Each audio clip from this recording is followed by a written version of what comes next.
Esse foi um trabalho feito por mim, a Nanda e o Felipe, para a matéria de Literatura Portuguesa 2 do segundo semestre do curso de Letras 2022.1. Ele trata sobre o segundo romance do Eça de Queiroz, O Primo Basílio. Aqui eu vou falar algumas coisas um pouco sobre o Eça de Queiroz, né? O seu nome completo é José Maria de Eça de Queiroz. Ele nasceu em 25 de novembro de 1845 em Póvoa de Varzim, Portugal, e morreu em 16 de agosto de 1900 na França. Aos 40 anos, casou com Emília de Castro, com quem teve 4 filhos. Maria, nascida em 16 de janeiro de 1887, José Maria, nascido em 26 de fevereiro de 1888, Antônio, nascido em 28 de dezembro de 1889, e Alberto, nascido em 16 de abril de 1894. Em uma o Essa nasceu numa casa de um parente de sua mãe chamado Francisco Augusto. E como seus pais não eram casados no seu nascimento, isso ser considerado indecente em meados do século XIX, e esse parente tem uma certa relevância ali nesse local, o chefe da alfândega ali preferiu que o batismo fosse realizado na igreja matriz da Vila do Conde, em vez da matriz local, que era muito mais próxima à casa do Essa, e que fosse ocultado o nome de sua mãe. O pai do Essa era magistrado e par do reino e convivia regularmente com Camilo Castelo Branco quando este vinha a Póvoa para se divertir no Largo do Café Chinês. Uma das hipóteses para tentar justificar o fato dos pais do escritor não terem se casado antes de seu nascimento é que sua mãe não teria obtido o consentimento necessário da parte de sua avó. Tanto que 6 dias depois da morte dela, da sua avó, eles se casaram quando o menino tinha quase 4 anos. Eça de Queiroz e Machado de Assis são considerados aí os dois maiores escritores em língua portuguesa do século XIX. E o Essa notabilizou-se pela originalidade e riqueza de seu estilo e linguagem, o realismo descritivo, e pela crítica social constante em seus romances. O termo acaciano, para definir alguém com discurso vazio, enfeitado e pomposo, mas sem conteúdo, presente na língua portuguesa, é uma alusão ao personagem Conselheiro Acácio do romance Primo Basílio. Né? Agora eu vou falar um pouco sobre o livro em si, né? O autor, ele foi publicado, na verdade, originalmente em 1878 em Portugal. E o Essa já tinha criticado a província no crime de Padre Amaro. Então, com o Primo Basílio, ele decidiu voltar os holofotes para a cidade, para analisar as mesmas coisas e sondar as mesmas coisas que ele sondou em crime do Padre Amaro, agora na capital. E para isso dar certo, ele botou os holofotes no lar burguês, aparentemente feliz e perfeito, mas com bases falsas e igualmente podres. A criação dessas personagem denuncia e acentua o compromisso de Primo Basílio com seu tempo. A obra deve funcionar como arma de combate social.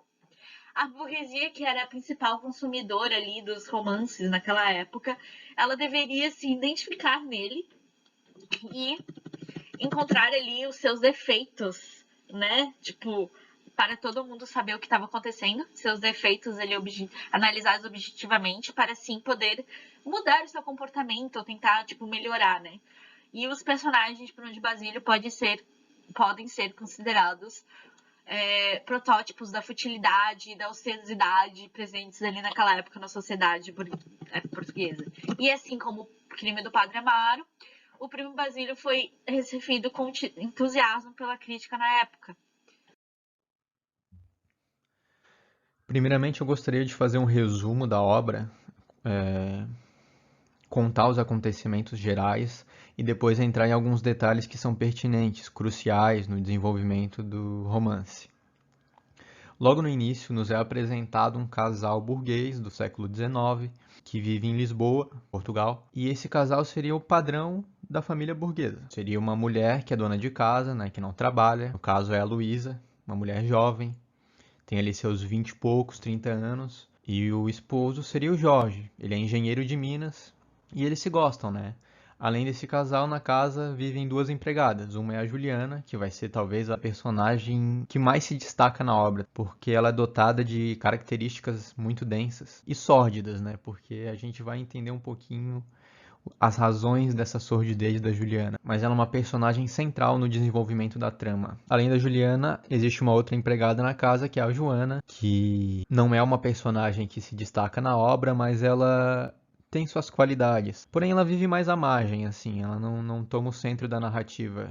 E essas duas empregadas, elas dormem no sótão da casa. Um lugar cheio de bichos e calorento, um espaço muito reduzido em que as duas têm que viver junto, então elas não têm uma vida muito confortável naquela casa, mas é o emprego delas e elas precisam estar ali. E logo no início do romance, a gente descobre que Jorge, antes dele casar, ele morava com a mãe dele naquela mesma casa em que ele mora com a Luísa, e quando a mãe dele morreu, ele começou a se sentir sozinho na casa, sentindo falta de um frufru de vestido, e aí ele começou a cogitar a ideia de se casar. Então foi por isso que o Jorge decidiu casar. Estava sentindo falta da mãe, de uma mulher. Então a gente já vê que o casamento começa a se alicerçar por bases não muito sólidas, um interesse superficial. E a Luísa, ela decidiu casar porque seria interessante a ideia de ser casada. Basicamente isso. Mas sim, um casal se gosta, o casal tá contente. A Luísa admira Jorge, as qualidades de Jorge, Jorge gosta de Luísa. Mas é um casamento assim, contente, essa é a palavra. Não é feliz, não é extravagante, não é repleto de emoções intensas. Chega um momento que também no início do romance, que eles recebem a notícia nos jornais de que o primo de Luísa ele está retornando para Portugal. E nesse momento a gente é introduzido por um pouquinho do passado da Luísa. O que acontece? A Luísa, quando ela era adolescente, ela teve um romance com esse primo, o primo Basílio. Eles tiveram um amor, realmente se amaram, e o primo Basílio faliu. Na verdade, o pai dele faliu, e aí o primo Basílio teve que viajar para o Brasil para poder reconstituir sua fortuna. De lá ele terminou com Luísa. Tudo bem. Luísa superou esse afastamento e alguns anos depois conheceu Jorge, casou com Jorge, esqueceu realmente Basílio e estava ali na sua vida feliz. Então ela não foi nem atordoada por essa notícia de que ele estaria voltando para Portugal com a fortuna reconstituída. Além do casal e das empregadas que vivem na casa, a gente tem algumas outras personagens que volta e meia estão aparecendo no romance. A Dona Felicidade, que é uma senhora fidalga, devota, que tem uma paixão pelo conselheiro Acácio, que era um amigo do pai do Jorge, um homem culto, excessivamente formal. Tem o Ernestinho, que ele é um artista, ele é um dramaturgo, ele escreve peças de teatro. Julião, que também é um parente de Jorge, um parente mais distante, e um médico materialmente mal sucedido, porque ele não conseguiu ficar rico com a sua profissão. E a gente tem o Sebastião. O Sebastião também é um personagem central. Ele, junto com Juliana, são personagens muito importantes no desenvolvimento final, e no caso da Juliana, no desenvolvimento todo da obra.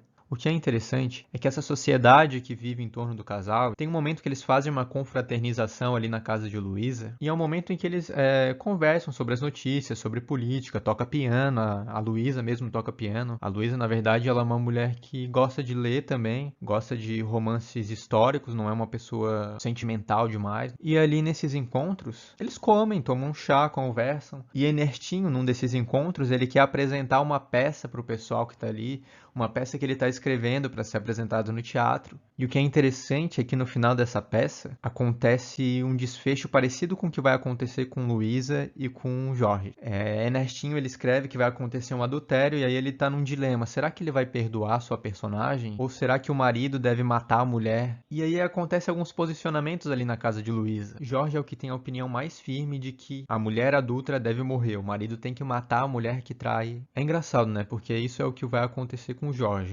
Enfim, logo em seguida, Jorge ele tem uma viagem de trabalho para o Alentejo, que é uma região mais ao sul ali em Portugal, e ele vai ficar alguns meses fora, então ele precisa viajar a trabalho. E antes de viajar, ele fica meio hesitante de deixar a Luísa sozinha, porque ele já sabe que ela tem um caráter um pouco maleável, assim, ela não tem uma moralidade firme. Então ele comunica ao seu amigo, Sebastião, para ficar de olho na Luísa, para ver se ela vai estar em casa, se ela não vai ficar saindo, se a Leopoldina não vai ficar visitando a Luísa. E a a Leopoldina é uma amiga de infância da Luísa, é uma mulher sensual, cheia de amantes e justamente por isso muito mal falada pela vizinhança. Jorge não gosta dela, porque seria uma má influência para Luísa. Só que a Luísa ela gosta de estar com a Leopoldina e gosta principalmente das histórias sensuais que a Leopoldina conta quando elas estão no momento de intimidade ali, as amigas. Talvez esse gosto da Luísa por essas histórias da Leopoldina já seja também uma curiosidade que vai crescendo dentro dela e que depois vai acabar se manifestando no adultério. Então aí a gente já tem uma pequena influência da Leopoldina. Quando Jorge finalmente viaja e fica meses fora, o Basílio ele descobre que a Luísa está sozinha em casa. Ele acaba fazendo essa viagem para Portugal. Porém, na verdade, ele está com segundas intenções. Ele quer ter uma aventurazinha amorosa. Ele quer, na verdade, ter um corpinho para estar ali quando ele for passear por Portugal, para ter um amorzinho. E a Luísa acaba recebendo o Basílio muitas vezes na casa, enquanto o marido está fora. E aí o Basílio vai se aproximando dela e vai sendo sensual com ela. É como se fosse realmente uma pessoa sentimental. Ela vai cedendo, ela vai deixando que ele vá se apossando dela, que ele vá tocando nela, que ele a beije. A gente percebe que a Luísa, ela tá todo momento passiva. Ela aceita as críticas do marido, a amizade dela com Leopoldina, ela aceita as visitas do Basílio e aí ela acaba sendo seduzida por Basílio. Só que em nenhum momento a Luísa ela tem uma opinião firme. Ela realmente parece uma mulher muito maleável. E a vizinhança começa a perceber essas visitas recorrentes de Basílio, mas o primo Basílio e a Luísa têm essa consciência de que está sendo imprudente essas visitas do Basílio, esses beijos na própria casa de Luísa, e eles acabam adotando um motel, né, praticamente. Então eles acabam tendo esse lugar para se encontrar, o Paraíso, que o nome desse lugar é chamado de Paraíso. É um paraíso que na cabeça da Luísa vai se transformando em desilusão.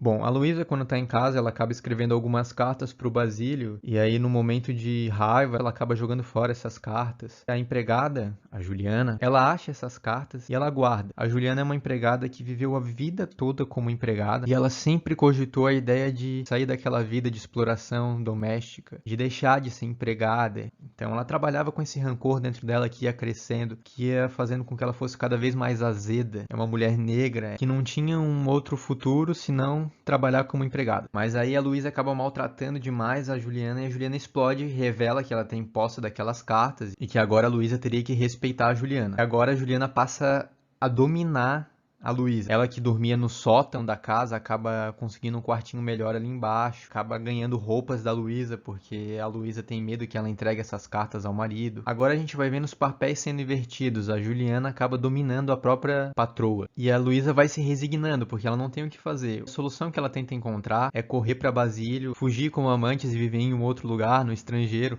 mas o Basílio acha ridículo. E aí nessa aflição da Luísa, o Basílio ele decide que ele tem que sair de Portugal, tem que ir para a França. Bom, depois de alguns meses, o Jorge ele volta daquela viagem de trabalho e a Luísa tá nessa aflição, né? E ele acaba percebendo que a empregada Juliana, ela tá nessa mordomia. E ele decide então que tem que demitir essa Juliana, que não quer mais trabalhar, que não faz mais o serviço dela. Mas a Luísa, ao contrário do começo do romance, defende a Juliana. Não, coitado, o que vai acontecer com ela? Então ocorre essa inversão. No começo era Jorge que protegia a Juliana na casa, pelos cuidados com a tia. Agora não, agora é a Luísa que defende a Juliana, mas é porque tem essa questão das cartas, né? Beleza. Então Luísa, muito aflita, acaba tendo uma única saída, que é confessar. Confessar para o Sebastião, que é amigo do casal. Confessar que ela escreveu essas cartas e que agora ela está sendo chantageada pela empregada. E o Sebastião, ele tem uma ideia incrível. Ele é amigo de policiais, então ele resolve aparecer com um policial na frente da Juliana e consegue recuperar essas cartas. Então isso seria a salvação da Luísa. Porém, acontece que, com o passar do tempo, a Luísa já tranquila, achando que seu caso está resolvido, já vivendo tranquilamente, feliz ali com seu marido, chega uma carta do primo Basílio e essa carta vai parar nas mãos de Jorge. Então ele fica muito indignado, conta a Luísa que ele sabe dessas cartas e ela fica sem saber como reagir e acaba sofrendo uma febre severa que vai levar ela para a morte. Alguns meses depois, algum tempo depois, o Basílio ele vem para visitar a Luísa, né, achando que ia encontrar ela perfeitinha, esperando ele ali para ter mais novos relacionamentos de amor. Mas ele descobre que a Luísa morreu, fica um pouco chocado, mas volta para sua normalidade. E assim se termina o romance. Bom, na mesma data da publicação do Primo Basílio, o próprio Eça de Queiroz escreveu uma carta em que ele dizia as intenções, ele dizia a um amigo dele, que é o Teófilo Braga, quais seriam as intenções dessa obra, do Primo Basílio. E na verdade seria uma crítica à família burguesa, ao casamento infeliz, à própria empregada doméstica totalmente insatisfeita com a situação em que ela vive, os artistas totalmente exagerados, que ele chamou de artistinha acéfalo, que é o Ernestinho, ou a formalidade excessiva, que seria o Acácio, que é uma pessoa muito ligada à política, sempre com palavras bastante cultas, cheio de citações de Garrett, por exemplo. Então seria uma crítica não só à família burguesa, mas à sociedade em torno dessa família burguesa de Portugal do século XIX. Mas o centro mesmo da trama é o adultério, né? O centro da crítica seria o adultério. E aí a gente vem para uma crítica que fez ao Primo Basílio o Machado de Assis. E eu achei essa crítica totalmente pertinente porque eu entendi essa visão do Machado de Assis, que seria o seguinte: se o Eça de Queiroz queria apresentar alguma lição com esse romance, seria uma lição de que se as esposas quisessem ser bem-sucedidas no adultério, bastava que escolhessem boas empregadas, porque se a empregada não tivesse descobrido as cartas da Luísa, ela voltaria a viver felizmente com seu marido e a história continuaria como se não tivesse acontecido adultério nenhum. A Luísa não apresentou nenhum remorso moral, ela não ficou sofrendo de arrependimentos, cogitando por que ela fez aquilo. O próprio castigo moral, o castigo que a pessoa aplica a si mesmo, seria uma autoaflição. É isso que faltaria no caso a Luísa, mas ela não tem essa qualidade moral, ela na verdade tem medo, ela só se preocupa com que o marido não saiba daquelas cartas. E isso é diferente do que acontece com Madame Bovary, por exemplo. Esse é um romance que a gente poderia dizer que é quase a mesma história da Madame Bovary. Só que a Madame Bovary ela tem seu sofrimento interno, uma personagem muito mais densa, né? Cheia de arrependimentos, de emoções, de hesitações. É uma personagem muito mais viva. A Emma Bovary ela iria para suas ilusões com muito mais certeza. A Louise é muito superficial, eu diria. E alguns dos paralelos que a gente encontra entre Madame Bovary e o Primo Basílio, além do adultério, é esse aproveitamento dos amantes que vão até essas mulheres apenas com interesses egoístas e que não querem nada mais profundo, mais sério, mais sólido, e essa ilusão delas de acreditarem que podem viver um romance, o que seria, na verdade, o bovarismo, né? Se projetar para uma realidade na qual a gente não vive, uma realidade que não existe. Só existe na nossa imaginação. Então existe esse bovarismo tanto na Emma quanto na Luísa. Além disso, as duas, quando se encontraram em apuros, no caso a Emma era por apuros financeiros e no caso da Luísa é por causa das cartas, as duas recorreram aos amantes para tentar fugir, para tentar uma solução e receberam um não. Então é muito parecido a história. A Luísa é desprovida de escrúpulos morais. Ela não tem princípios sólidos, porque antes de o Jorge descobrir aquelas cartas, ela estava super tranquila. A única preocupação dela era que ele não descobrisse. Ela não tinha uma preocupação por algo que ela fez e se arrependeu. Então é essa imagem que o Machado de Assis trouxe na crítica dele que eu também tive dessa obra. Teria sido nisso que o Eça de Queiroz teria pecado se o intuito dele era condenar as mulheres que praticassem o adultério. Eu encontrei algumas curiosidades que eu vou agora mencionar. Uma delas sendo que o Brasil tem duas adaptações dessa história. Uma delas sendo uma minissérie transmitida pela Rede Globo em 1988, que foi transmitida ali entre 9 de agosto e 2 de setembro do mesmo ano. E teve 16 episódios com 42 a 51 minutos de duração. E essa adaptação, ela contava com Tony Ramos no papel do Jorge, Júlia Gamo no papel de Luísa, Marília Pera como Juliana e Marcos Paulo como Basílio. E ela foi dirigida pelo Daniel Filho, o mesmo diretor do filme de 2007, que já irei comentar sobre. Ela foi reexibida 2 vezes ao longo dos anos, uma vez na íntegra no canal Viva, entre 28 de outubro e 18 de novembro de 2013, e outra no extinto programa Video Show da Rede Globo, entre 30 de novembro a 4 de dezembro de 2005, só que dessa vez ela foi compactada em 5 episódios, né? Então, tipo, de 16 episódios, a Rede Globo, o Video Show, fez um especial ali de 5 episódios.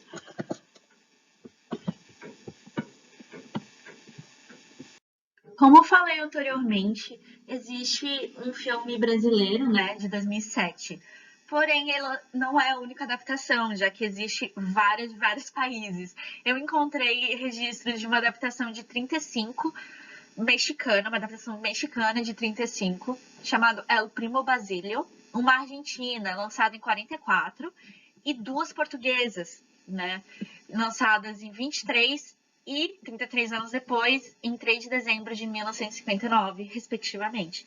Em 93, teve um especial no programa TV Teatros um programa mexicano ali só sobre esse livro. Teve um especial do programa dedicado a Primo Basílio.